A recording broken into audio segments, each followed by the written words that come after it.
Hey guys, welcome to the next video on Python tutorial for beginners.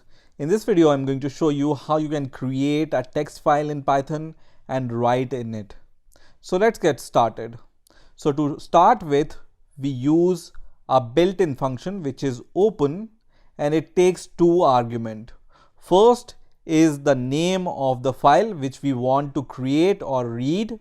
So let's say I want to just create a file which is demo.txt in the same folder in which I am working in. So you can see I am working in my file handling project, and there is only one file there which is test.py, and this demo.txt file will be created in the same folder. Now the second argument which we want to give here is the mode. So there are several types of modes which we can use with this open function to work with the files. So let me show you the list of some of these modes.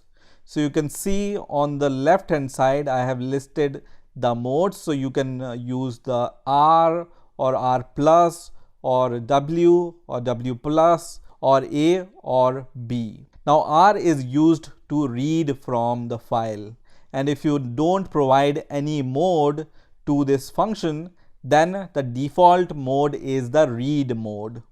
Now if you want to write to a file, you use this write mode with a keyword W.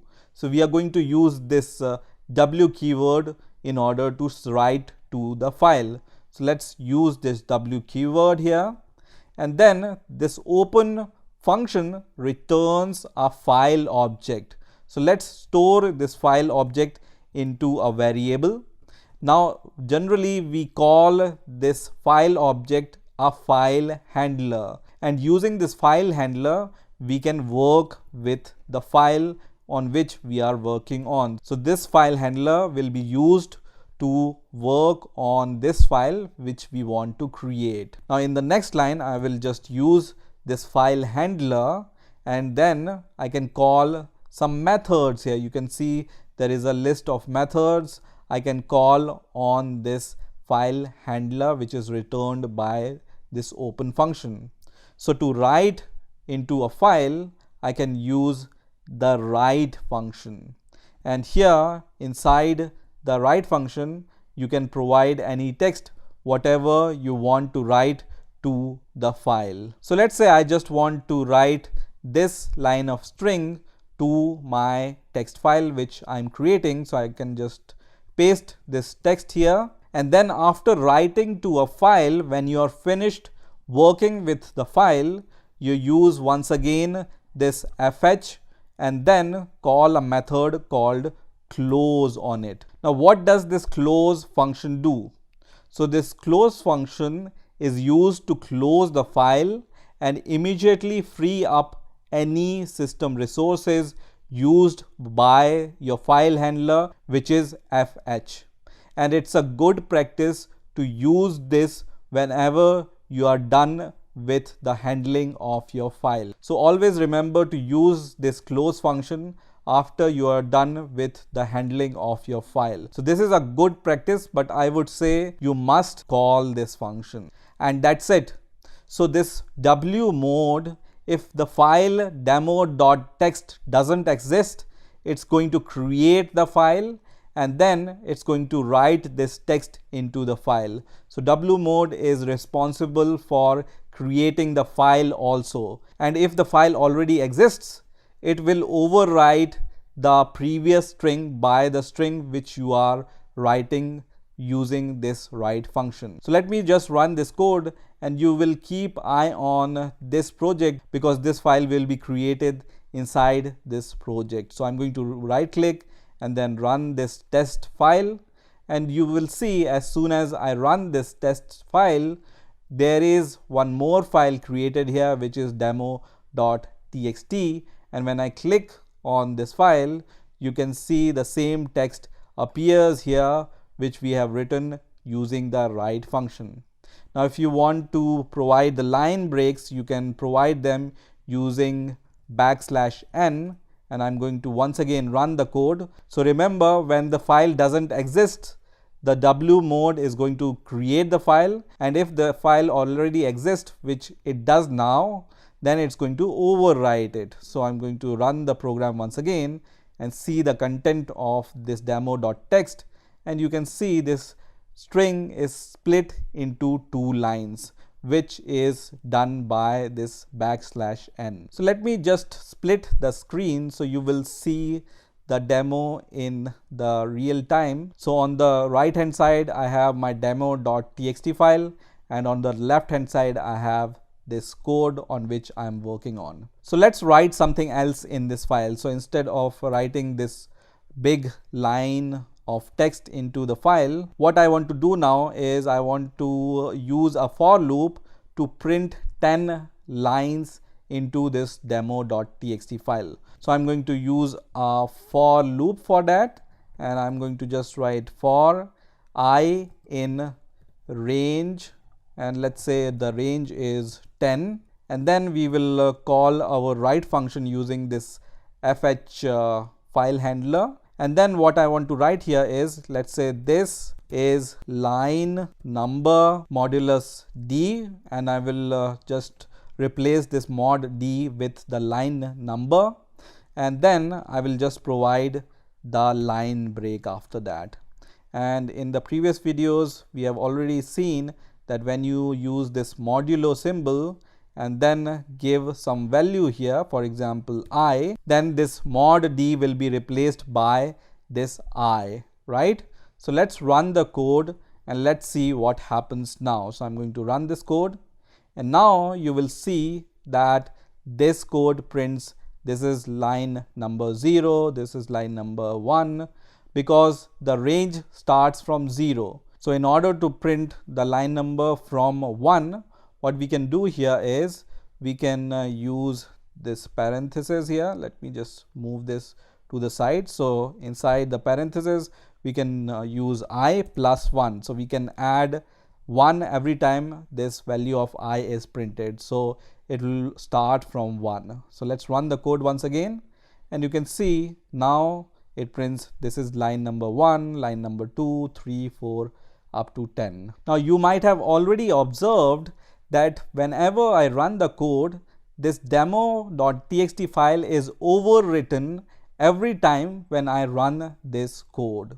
So the old text is overwritten by the new text. Now in order to avoid the overwriting of the text, what we can do is we can use a special mode which is A here, and A stands for append, and this append mode is used to append the text to the file. So let's replace this W mode with the A mode now, okay? And you can see this is the previous content of the demo.txt file, and now when I run the code, you will see the previous content is staying there and the new content is appended to the same file. So A we use to append to the existing content of the file. Now let me go to the list of modes once again, and you will see there is a special mode W plus also, which means if you want to read and write at the same time, you use this W plus mode.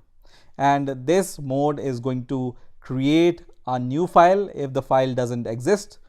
Otherwise, if file already exists, it's going to overwrite to the file which already exists. Also, you will see a special mode B here, which is used for the binary file such as images or other binary files. This R and R plus mode we will see in the next video, and I'm going to show you how to read from the file using these modes in Python in the next video. So let's go to our code once again.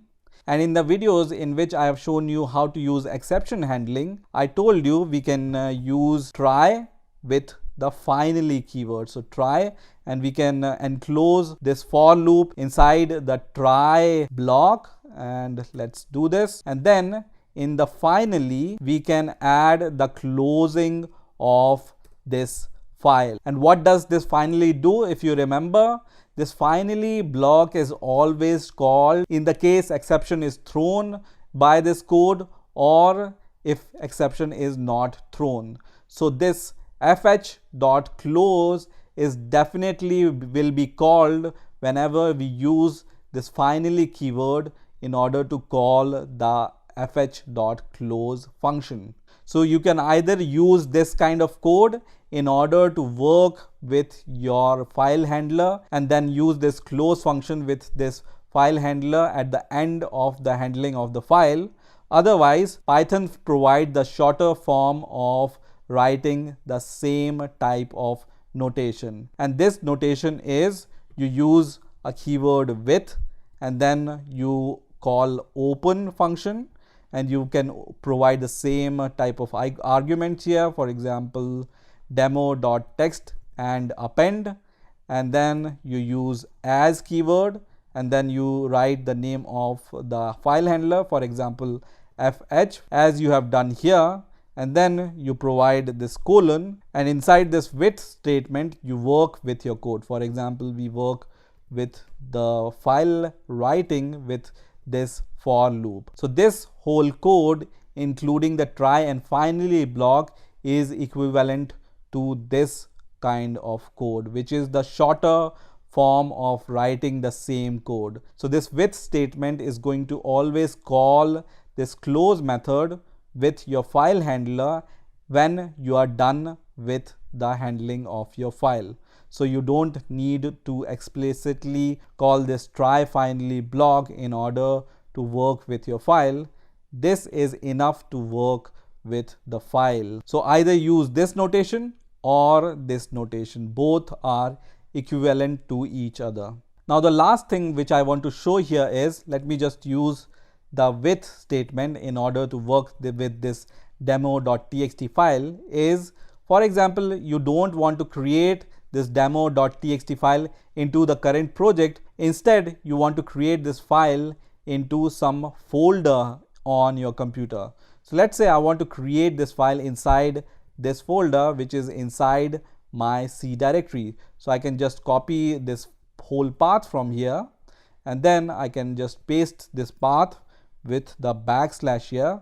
And the important thing to note here is, on Windows you always need to use the double backslashes in order to provide the file path.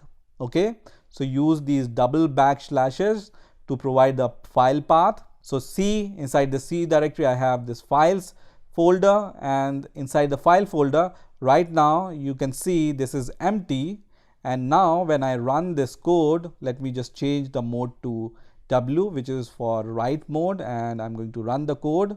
And as soon as I run the code, this demo.txt file is created here, and you can also see the content of the file on the right side, which is this is line 1 up to this is line number 10. So this is how you can create a text file and write into it using Python.